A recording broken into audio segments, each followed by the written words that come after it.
You didn't even need to use my little thing. Yeah. All right, Jim, so you got your 2 coats of paint on the wall. We got 2 coats of paint. Looks pretty good. Final antique white color. We've got 2 coats on the walls. We got good sealer, so we got good uniformity with the sheen of the color. Yep. And the finish. It's still drying. Still drying a little bit. We got nice coverage for the material. We've used, for this area we did today, we've used a half a gallon of paint. Yeah. So it's always better to get a half gallon than if you pay for 2 quarts, you're paying almost the same. Yeah. So And why not have some left over? And it's good if you only need a half gallon, you might as well pour the whole gallon into a 5-gallon bucket, huh? Exactly. And get a good mixture of it. Yeah, make sure. So Yeah. Pigments are all matched up properly. That's a good point. You know, if you're using 2 or 3 5 gallons, if you're doing a big exterior box, you know, mix it all together. If you have a stock color, you're pretty much assured of the same. But if they're tints, you know, you should mix it all together so you have uniformity in the color before you get started. And then that way, you know, say if you're left over, you have to refill your roller with a quart of paint to finish off. It's the same color. Yeah. Most of the time it is, but usually it is, but every once in a while, yeah, a 5 could slightly be different, couldn't it? Yeah, yeah. The formulas now are all computerized, and you know, computers make mistakes too. Yeah.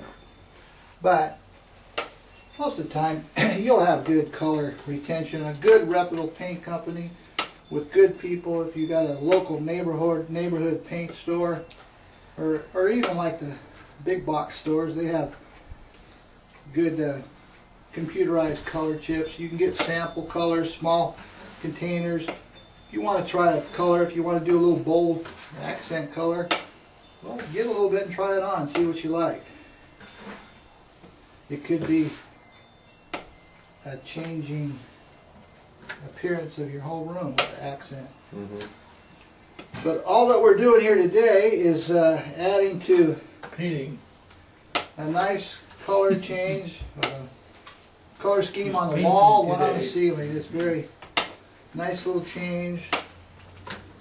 So we're seeing the different color on the walls and a nice white on the ceiling. And the trim. Yeah, that nice white on the ceiling, you called it Swiss coffee, and you said lots of people go with that, don't they? Very popular. Popular color, but not always the best for every single person. That's why they've got so many different colors. So we just happen to put Swiss coffee because that's what they wanted. Yeah, it goes in with the. We use that throughout the other part of the house too. Yeah.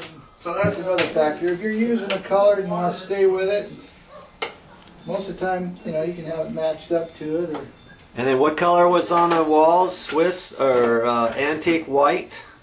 Was it? Antique white. Antique white they put on the walls, which is a slightly yellow. Has a little bit of yellow in it. It does. And it gives you a contrasting color with the ceiling.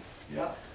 You know. And again, that's what they wanted. There's hundreds of different colors, so you check it out. If you got questions, you can always talk to a salesman at a paint store, get their recommendation. They'll give you paint swatches, they'll give you sample decks, anything you want to take home so that you can get the right color for your home. Well, that's all I got for this time, but I'll be back with more videos.